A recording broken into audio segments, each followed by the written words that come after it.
Welcome to this edition of Go Vote Omaha, presented by the League of Women Voters of Greater Omaha. I'm Krystal Fox, League of Women Voters Nebraska board member and your host for today's program. Today we are talking to 4 Black Votes Matter tour participants about the 2023 Black History Tour hosted by Preston Love through Black Votes Matter. Every year, the goal of this tour is to connect the youth to the history of America and the civil rights movement so they can bring it to their present. The League of Women Voters is a nonpartisan organization and does not endorse political candidates or parties. The League does, however, take positions on issues. Our purpose is to empower voters and defend democracy. Go Vote Omaha primarily focuses on policy issues, and as a result of our discussions, we hope you will feel ready to make informed decisions at election time. Today, I'd like to introduce who we'll be talking to today. Hello, my name is Nico Bailey, and I attend Westview High School. I am a 10th grader. Hello, my name is Alea Starks, and I am a sophomore at Central High. Hello, I'm Samare Austin. I'm also a 10th grader, and I'm also a sophomore at Central High. I'm Scout Dollison, and I am as well a 10th grader at Central High. Well, we are very excited that you guys are here. Thank you so much. And today we're going to just talk about your experiences and emotions as we travel through the significant historical sites of the civil rights movement. This year, our tour added the stop of Tulsa, Oklahoma, where we visited the Greenwood Rising Museum, where we learned a lot about the history of the Tulsa Massacre. We visited Vernon AME Church and learned about its significance during that horrible event, and we were able to take a short walking tour through the area. What stuck with you most about our visit in Tulsa?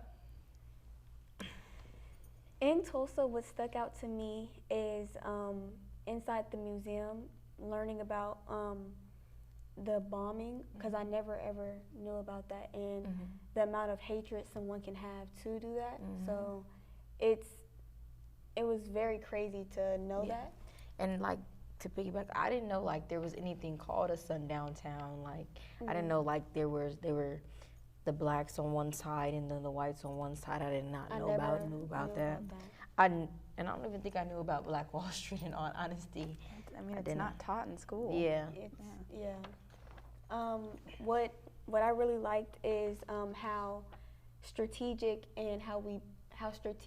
Black people were, and how we built up and made money and bought from each for other. like the dollar to go around 37 times. That's crazy. The dollar to go around 37 That's times is crazy. Yeah.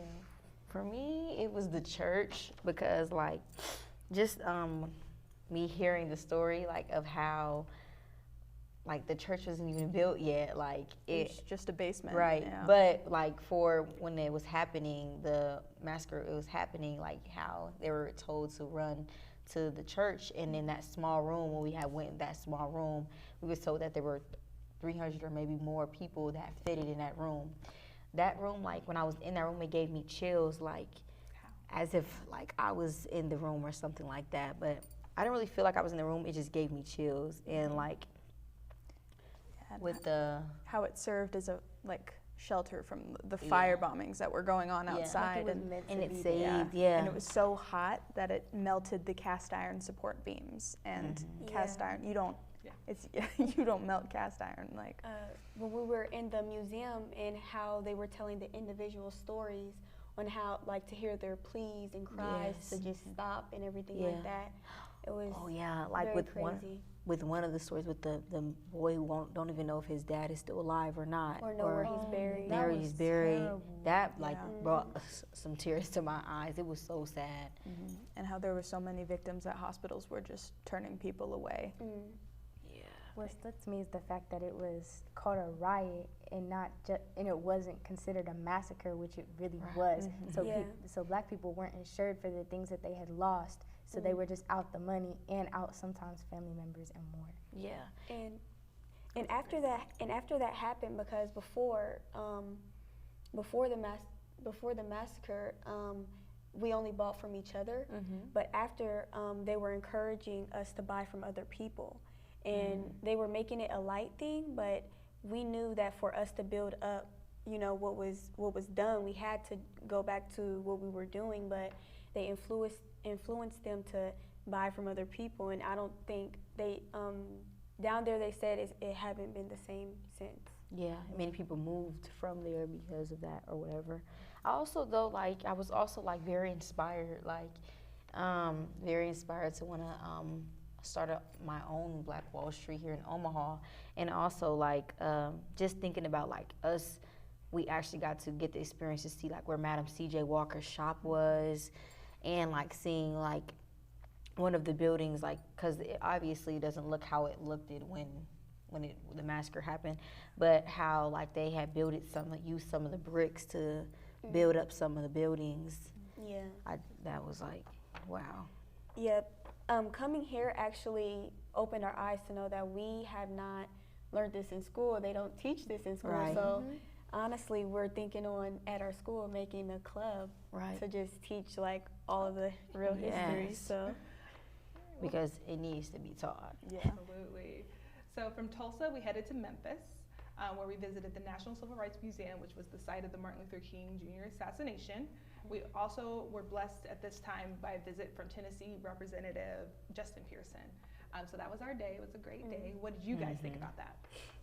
That was a really good day. At the Lorraine Hotel, Yes. I really admired and appreciated how they built around. They kept the scenery and they built around, you know, to preserve it. To preserve it. And it was really crazy because when going inside of the hotel, they show how after he got shot, he just didn't say anything. He didn't say, "Oh, help!" Like usually when you're shot, you like say something, but he was just silent the whole time.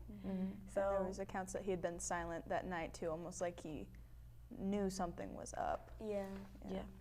And just like being able to get that opportunity to see where he like was assassinated at was just like crazy. Like this is where Martin Luther King, like a person who made a very impactful change to the world, was assassinated. It was very like shocking to me because that was great.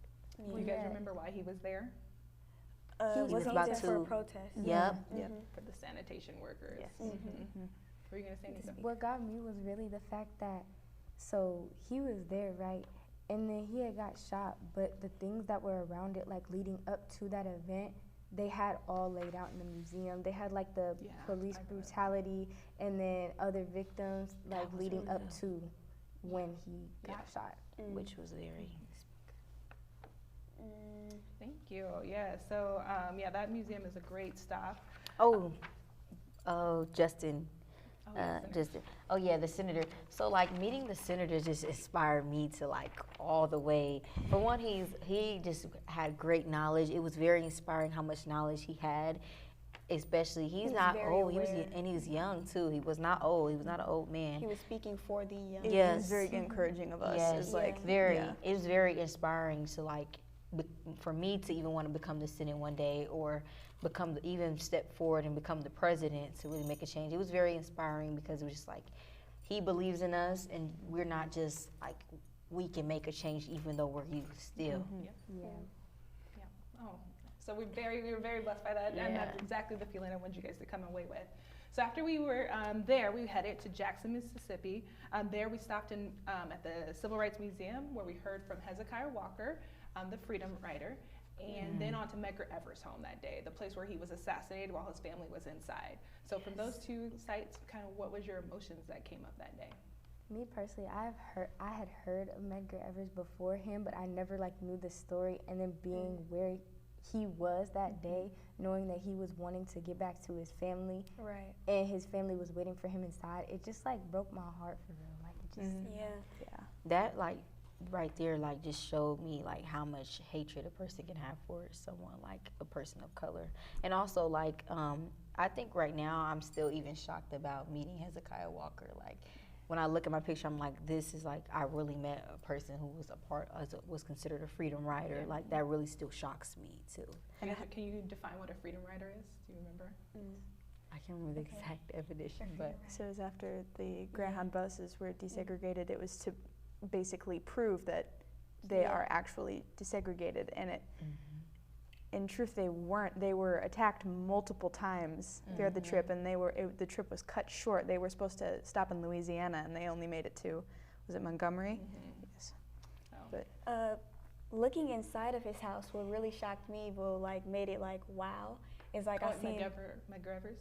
Okay. Is like the hole Yeah. It was a hole in there. It was a gunshot. And the house was still the same from when he was murdered and all that. And like his garage where his body dropped. It was just a house. He was just going home to his family. Right. Yeah. It makes you appreciate life more, like every second, you know. And the amount of stuff that he accomplished is like, it was crazy. I also like didn't know much about Medgar Evers before the trip. Like I've heard of him, but I didn't know him and what he did. Thank you guys for sharing. I am a huge fan of Medgar Evers' work and his work with NAACP, which I'll be trying to recruit you guys for as well. But after we visited that site, we headed to Birmingham. And here's where we visited the 16th Street Baptist Church, which was the location of the racially motivated bombing that killed 4 young girls and injured many, many others. You guys want to talk about how that hit you emotionally? Okay. At the church, just knowing that, like, I don't know, at the church, it was a beautiful church. Yeah. It was a beautiful church, and knowing that, like, the history there of Martin Luther King's that preached there, and even the park outside of there, how many marches they did. Kelly Ingram Park. Yeah. Oh, and also like with the classrooms, like how the white classroom was different from the black classroom. That was at the museum that we visited. Yeah. So we also went to the Birmingham Civil Rights Museum, and we saw the effects of segregation. Yes, like it was like I don't know how they expected us to learn anything in that classroom. And it was so distinct because the pictures they put up, it was like the different type of pictures to know, like, what they valued most, and like how our lights were. It was very dim and gloomy. Yeah. And the desk and the windows. Yeah. Like it was crazy to see the distinction on the same year. Yes, it's like why that? Like of all things. Yeah. But then for me, like the 16th Street Baptist Church, the 4 girls that were killed there, it was the fact that also white people, they didn't think that was right. Anybody in their right mind wouldn't think that 4 girls getting killed was okay. It's just like they didn't care about the kids either. They was just the people who did it, but you're thinking about the reaction to it, right? Yes, and then like Martin Luther King, he spoke at their funeral, which really spoke to me because it's like he got involved. That's how big the situation ended up being. How big that was, how intense that was. Yeah, and just like how the church was, how big like faith in the church was back then for like African American culture. I honestly couldn't imagine how they felt because knowing that being at church was their safe space, they didn't only use churches for just preaching. They did it to recruit people and give them involved and everything like that. So for that to be like, invaded and everything, it was it's a sanctuary. Yeah. Thank you. Yes, that is a sacred place for people to visit and think about the impact of what racism can do in America if we leave it unchecked. Yeah, and like seeing those 4 girls, like what some of their like belongings were left in the museum or brought to the museum, or I don't know. It was just like wow, like, and how they were so young. So young. Yeah. Well, and then right outside the church, right after, if I remember right, it was 2 boys that were also killed right outside the church as well. And it was just like, you had 6 young kids that day that passed away because and I don't even think there was much justice served, right? No. And also to think about the fact that those girls died, but everyone was injured. Everyone there was hurt, and then just the long-term effects of that kind of tragedy on people. It's traumatic. Both those directly at the church, but also their families and how it ripples out through our society. So I'm glad you guys brought that up. Thank you so much. And the other thing we did was the Birmingham Civil Rights Museum that talks about the effects of segregation in that city and how that went very throughout the whole time of the civil rights movement. One of my favorite facts, this is not about me, but just so I can say something, is they banned the NAACP in Birmingham. They're like, you guys can't be here. And you're like, how do you ban an organization that's focused on improving people? But thank you for listening to me. And so after Birmingham, we spent the next couple days in Alabama, both Selma, Montgomery, and Tuskegee. We saw tons of things here. And so the first thing was the Edmund Pettus Bridge, the Rosa Parks Museum, the Mothers of Gynecology Monument.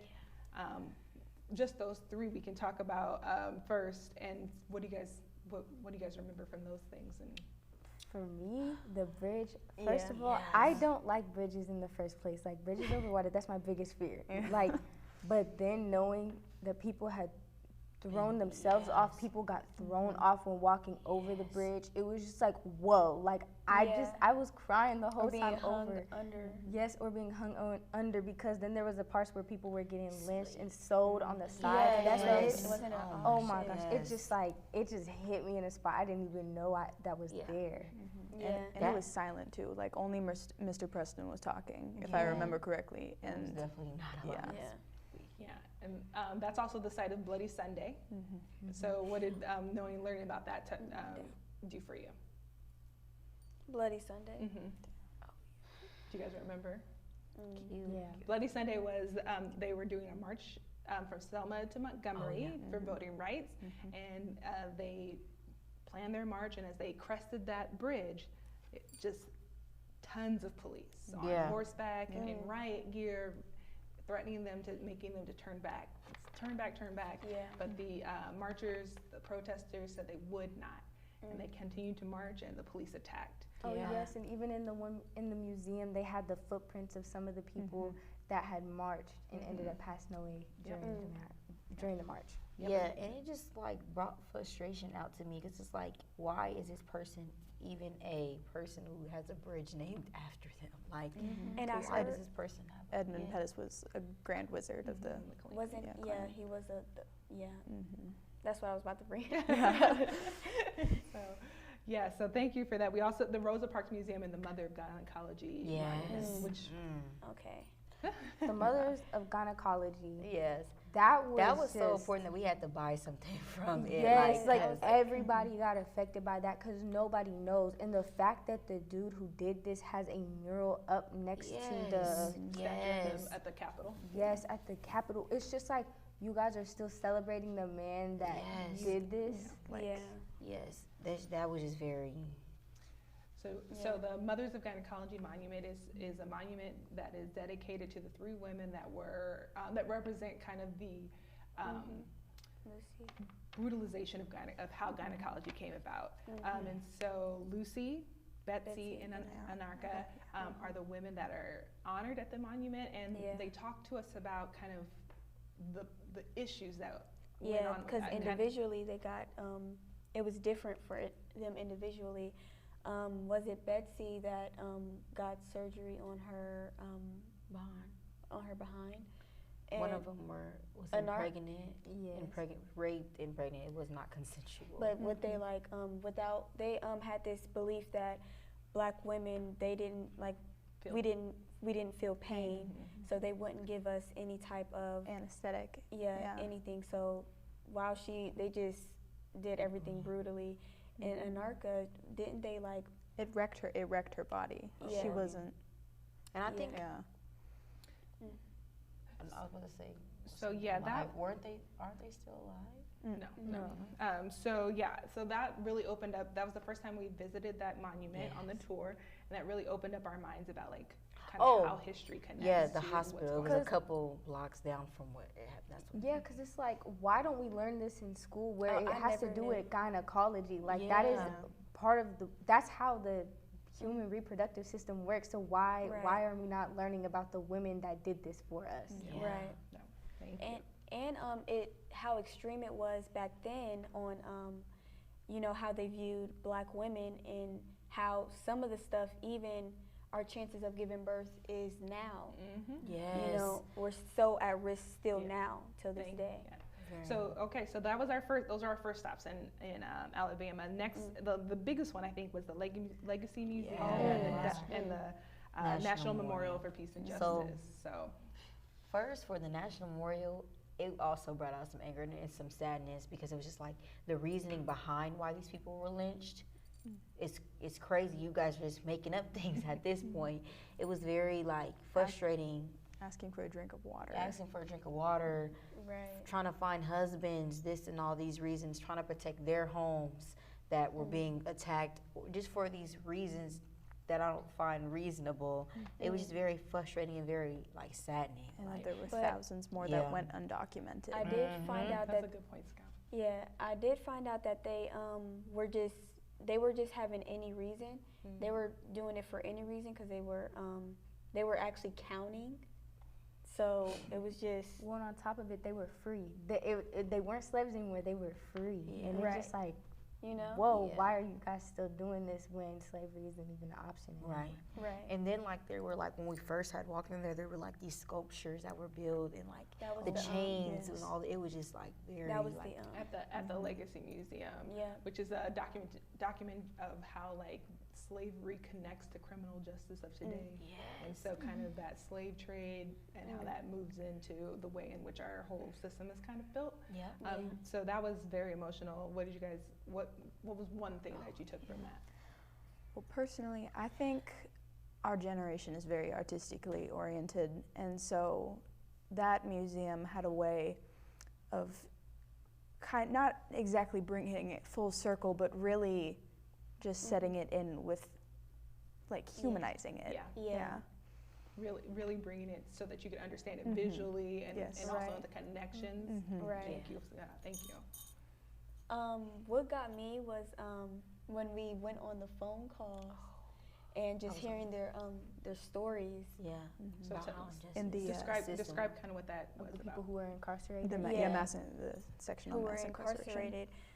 Like they would pick up their stories, they would pick up when I would pick up the phone, they would tell their stories, and a lot of them were either on their life or like years where they'll probably end up dying. It would be little boys who like little kids, lifetime sentences. And then like what I broke down, reading their letters, like there was a wall where like there was letters sent home to parents, or just like these letters, and it was just like. It was so saddening because it was like you can relate to these type of things, and also being in one of the theaters, listening to I don't know, remember his name, Anthony something. His story just broke my heart. Like it was just really saddening. They already had this thing where they were the Ku Klux Klan. They were after him. Yes. And they found him after some time. 7 days. He was on the run for like 7 days. Yeah, they shot him, but they healed him before the purpose of. They had a whole parade. That's what. And then like something that also frustrated me, with the like, in order for us to vote, they would ask us questions. How many watermelon? How many this? How many bubbles are on the soap? How many this is that?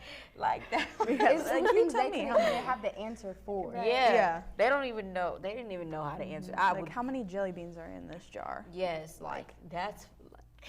Because they know how important voting was. It was, and still is tremendously important. So. For me, it was the lynchings of the children, like the wall of lynchings. It was just like, whoa, why are this many kids getting killed? And then when the little boy and his mother were both hung from the bridge, that was seen in 2 different places when we went. Oh my gosh, like that just, it was just like, whoa, why would you do that to somebody? It's always why. Yeah, it's always why. And I feel like we don't always get an answer why. There's racism. And how there was the video that you could watch, and it was pictures of lynchings, and you hadn't seen it. I hadn't seen any of those before. They were so. The photos themselves were like very high resolution. Like it was a very clear photo, and that showed how recent it was. It wasn't long ago at all. And they were just so graphic. And it was the mobs of people that came to watch the lynchings, like 10,000 plus celebrate it. And then after having that a whole parade, it was celebrated like it was a game. Like it was. This is what they enjoyed to do. How inhumane someone can be. So yes, that was a very traumatic, emotional, but informational. I always learn so much at that museum. And so thank you for sharing that and being vulnerable with us. From there, we headed to Atlanta. Yes. Where you guys turned up. No, just kidding. In Atlanta, we visited the new Black Wall Street. We did a tour of the city. What stuck out to you about the face of Black Atlanta? I did not know that. I didn't even know that was there. Yeah, I didn't know about that. The new Black Wall Street was there. Like, and then it was the fact that we could go and support Black-owned businesses. We met the person who did the Wakanda jewelry for for Wakanda. Black Panther. Yeah. I actually have on a ring that I bought from the Atlanta Black Wall Street. Being in there made you want to buy and support, so I really like that. Well, thank you. We are going to close out our show with a poem from Nico, who wrote this original heartfelt poem that we'd like to share with you now. All right, it's called Sundown Towns. Sundown Town, don't make a sound. If they hear you round, they gonna shoot you down. Wrong side of the track. We need to go back before we become one of their plaques. Run, just run, the sun is down. If they see us round, we'll be lynched in town. Inhumane but legal, we could be beaten and burned. My skin could be bubbling, I feel my stomach churn. If not burned, we could be hung, noose around my neck and deemed a thug. Hundreds will be watching, the white people will be taunting. We're just pigs in their eyes, just farm animals on the wrong side. And if my family fights, the whites are gonna bite. Lynching them too, now there's silence in the night. Yay. Thank you so much. Just imagine the strength that took to present that to this audience. We very much appreciate it, Nico. So thank you so much for speaking with us and joining our program. We want to thank Nico, Bailey, Samaria, Alea Starks, and Scout Dawson for joining us today. For the League of Women Voters of Greater Omaha, I'm Krystal Fox, reminding you to inform yourself and about issues and candidates, and on Election Day, go vote Omaha. Yes. Go vote. Please. Us, at least.